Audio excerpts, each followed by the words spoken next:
Welcome to Menopause Monday, and today I'm actually talking about digestive problems you might be getting either now as you move into the menopause or throughout the menopause. So today I'm going to be chatting about constipation, flatulence, burping, bloating, acid reflux, and actually some symptoms that you may not actually associate with the menopause. So firstly, if you've watched any of my previous Menopause Mondays, you know that I talk a lot about the link between our adrenal health and how we navigate the menopause, how it affects the symptoms of the menopause. Meaning that if you have got good adrenal health, technically you're going to get through the menopause relatively unscathed.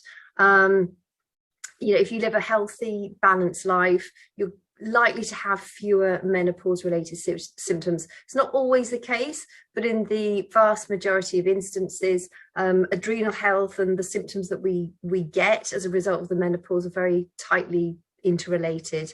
Purely because the adrenal glands back up the jobs of the ovaries as the ovaries go into retirement. So tired adrenal glands are not going to be able to support the job of the ovaries to such a great degree. And as well, our ovaries go into retirement, the adrenal glands actually produce some estrogen. So that's why it's really important to make sure that we are looking after our adrenal glands and managing stress. Tired adrenals are not so effective, and essentially your symptoms are likely to be more severe. So firstly, talking about sort of stress and how it affects our digestive systems. When we are stressed and when we face a situation that makes us fire off our stress hormones, actually our digestive processes slow right the way down. When we react to a stressful situation, we might go into the fight or flight or freeze situation, which means our bodies are actually naturally shutting down the digestive processes because they're not actually needed when we need to fight or when we need to do a runner to get away from the perceived or the real threat. We don't need to be digesting food at that moment in time. We need to be getting blood to the main muscles. It's also a reason why you might get butterflies when you're nervous, because it can be that blood leaving the digestive area quickly to fuel the major muscles of the body. So if you get butterflies, that's probably why you're feeling that way. In menopause, essentially when this estrogen starts to fall, it interferes with your gut motility, which can lead to bloating and gas. Gut motility is essentially the speed at which food passes from your mouth down to the other end. If motility is slowing down, the food that's in your digestive system is lying there for longer, which means it can ferment more, it can bloat, it can create gas which escapes upwards or downwards, and it can actually be really, really uncomfortable. If it's slow once it gets into the large intestine, which is the colon, it can also get harder, and that can just lead to constipation and backing up and further backing up and further backing up. So can menopause make actually handling stress worse? And actually, unfortunately, yes, it does affect how we actually handle stress. It's because estrogen helps to maintain the level of cortisol in the body, helps to balance it out. And cortisol is obviously one of our stress hormones. So if we're not managing that effectively due to our falling estrogen levels, it means that we're going to be more responsive to stressful or anxiety provoking situations. As we go through the menopause, we're not able to regulate the cortisol level, so that drop in estrogen just can make us more prone to feeling more stress more often. Water is also really, really important. Now, particularly if you're getting a lot of hot flushes, you're getting night sweats, it's really important through the menopause to make sure that you are drinking enough water. I talk about water all the time, but it's such a key component of living a healthy, thriving life. Our bodies are largely made up of water, and so during the menopause, with those hot flushes, with those night sweats, it's even more important to really focus on getting enough. But there is a caveat. So as far as digestion goes, what you don't want to do is drink too much water actually during the meal, because it can dilute the gastric juices. And that means that we're not able to break down get as much nutrition out of the food that we're eating. And it also means we're not able to digest our food as effectively as possible. So I'm not saying don't drink water. I'm saying focus on hydration around meals rather than actually during meals. And if you want a really good idea of your motility factor, try the sweet corn trick. So essentially, you might say to me, yeah, but I go to the toilet every day. That's fine, but how long is it taking to get food from your mouth right through to the other end? And the way to do that is if you eat some sweet corn, like a small portion of sweet corn tends to go through the digestive passage pretty much untouched. So it'll give you a good idea that if you know what time you ate your sweet corn, when you see it come out of the other end, that's going to give you a good idea of how long it took. Now, you know, a healthy digestive system, normally you're looking at, everybody's different, but you're looking at around about 24 hours. If it's in excess of 30 to 36 hours, it might suggest that your digestive system's a little bit sluggish. And there are things that I will suggest towards the end of this in order to help get things moving and maybe spike the metabolism a little bit more, in order to, you know, get those digestive processes, get that motility going a little bit quicker. But again, everybody is different, so you know, bear that in mind. But if you're currently feeling stuck, if you're feeling constipation backed up, what I suggest is to drink a pint of water, of warm water, with a teaspoon of apple cider vinegar every 30 minutes for the next 2 hours. Eat a meal rich in vegetables, and generally you'll find that is actually going to help alleviate that situation. Burping, flatulence, constipation are generally due to slow motility, due to those falling estrogen levels, like I mentioned earlier, and the fact that we don't manage our stress as well as we go through the menopause, which essentially can bring our digestive system pretty much to a stop when we're constantly fighting those fight and flight hormones. It's also worth knowing that there are other symptoms that might be caused by the menopause, but you're not entirely linking to the menopause. So first and foremost, just chatting about like the liver. Falling sex hormones can have a negative impact on how our liver works. The liver produces bile, and bile is really important in helping us break down fats in the body, but it also triggers gut motility. So if your liver's a little bit stressed, combined with the slower motility due to falling estrogen, it can actually make you feel quite nauseous after eating a meal, particularly if you've eaten a fatty meal, because bile helps us break down fats too. So you can even set yourself up for food sensitivities with poor motility, because the food sort of stuck in your digestive system. And if it's sat there, it's starting to ferment, it's starting to give off perhaps noxious substances.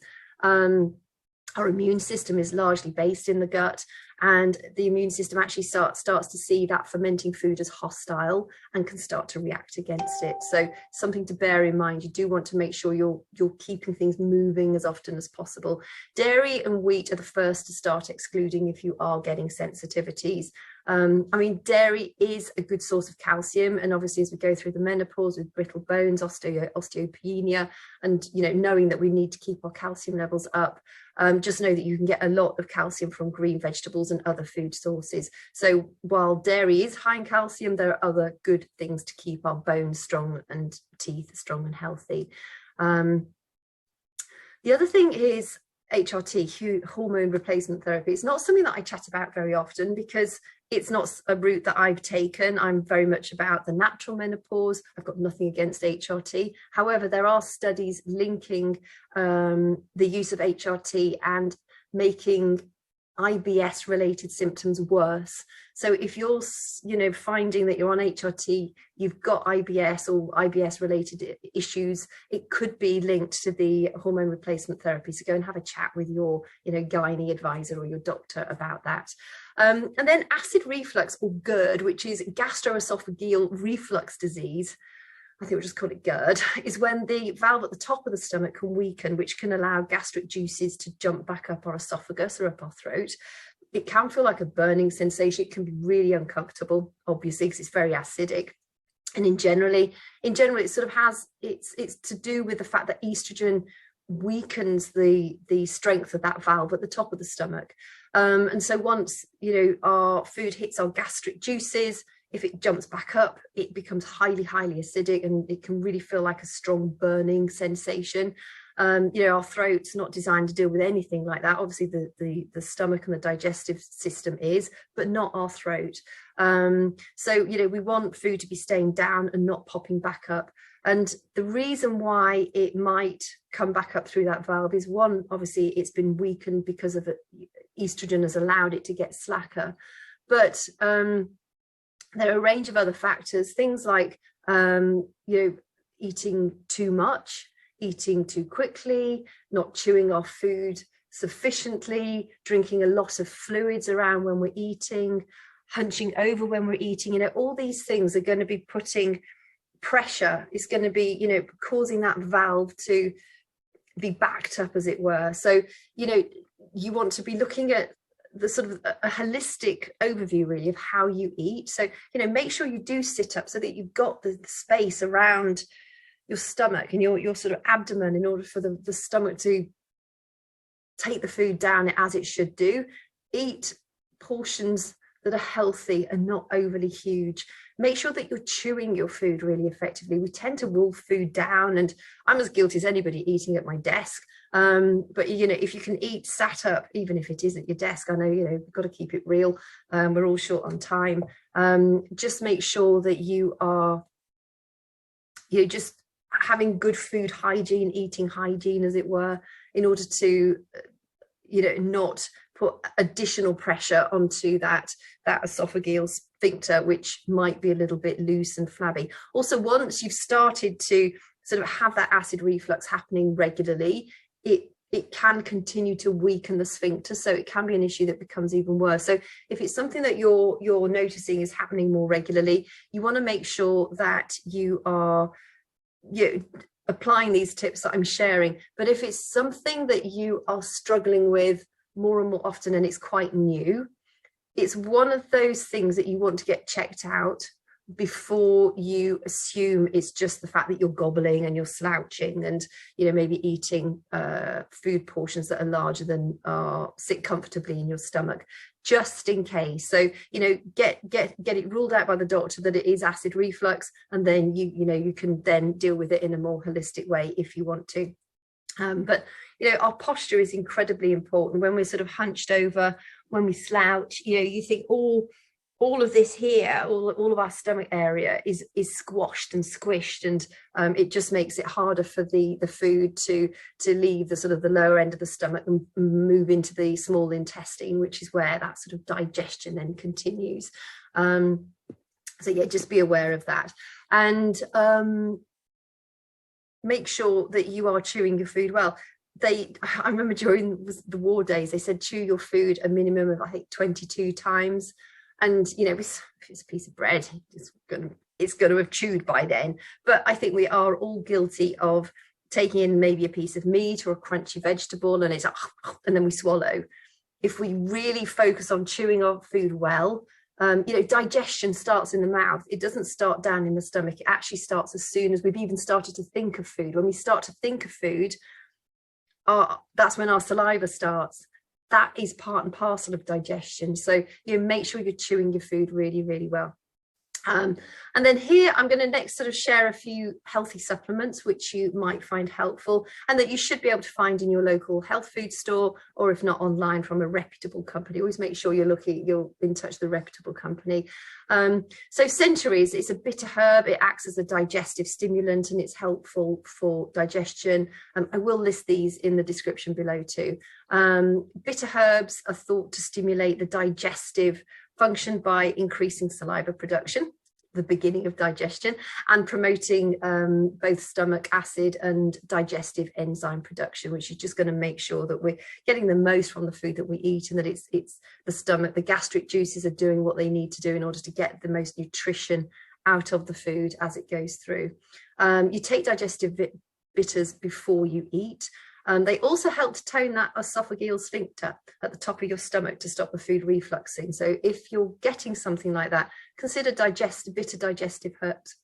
Yarrow contains flavonoids, plant-based chemicals that increase saliva and stomach acid, and they also help to sort of improve digestion and reduce bloating and wind.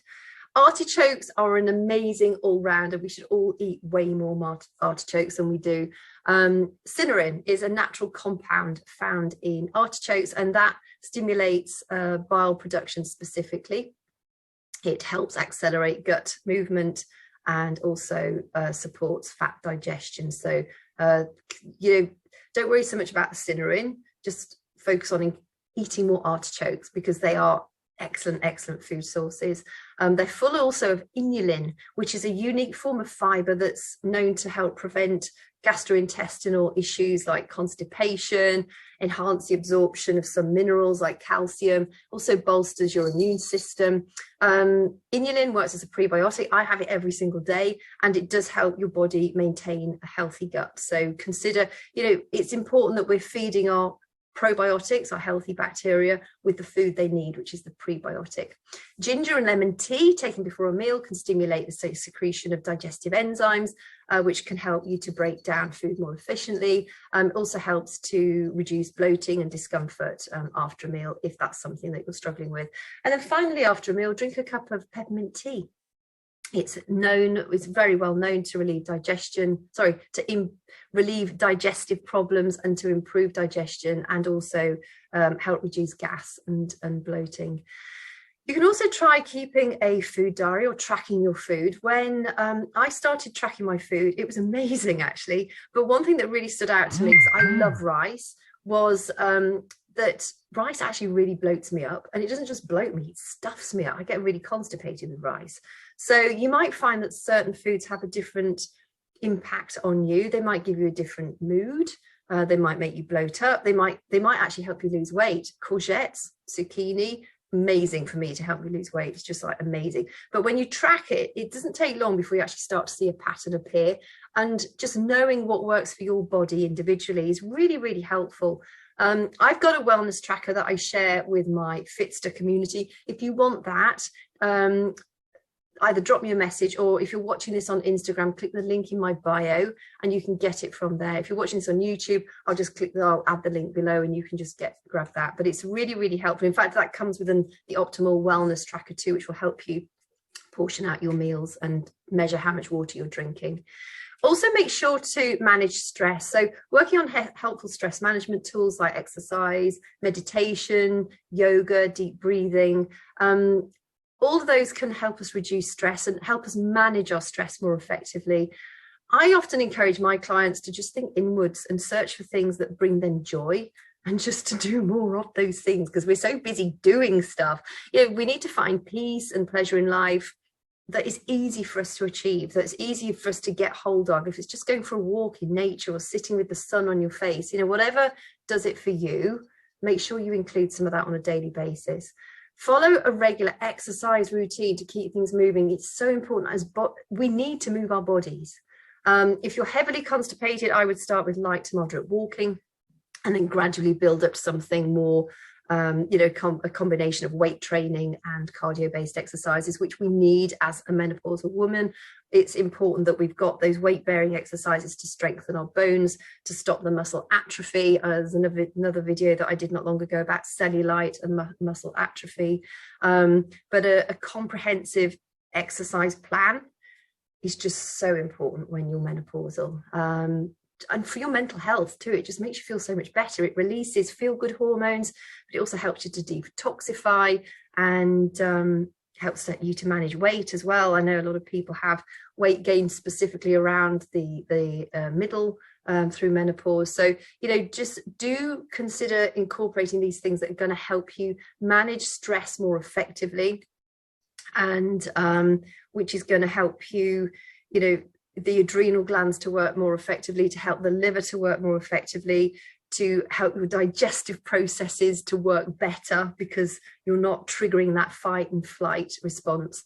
So anyway, I hope you found that helpful. Please give me a thumbs up if you did. I'd really appreciate it. If you're watching this on YouTube, you want to subscribe to my channel. I add one of these every week. This one's a bit late today because we've been doing bat rescue, and we had 2 little bats this morning. So fingers crossed they're going to be safe and they're going to survive. See if any more come out. But if you need help getting started with it, whether that's with your nutrition, whether it's with your fitness, whether it's you just want to have a chat about your menopausal symptoms and, you know, what you can do specifically. I'm more than happy to, you know, just arrange a quick call with you and just sort of have an overview of where you're at with your health, and, you know, suggest a few things that might help you specifically with what you're struggling with. So I appreciate your time today. Thank you very much, and hope you've had a great weekend and have a great week ahead. Make it a really, really good one.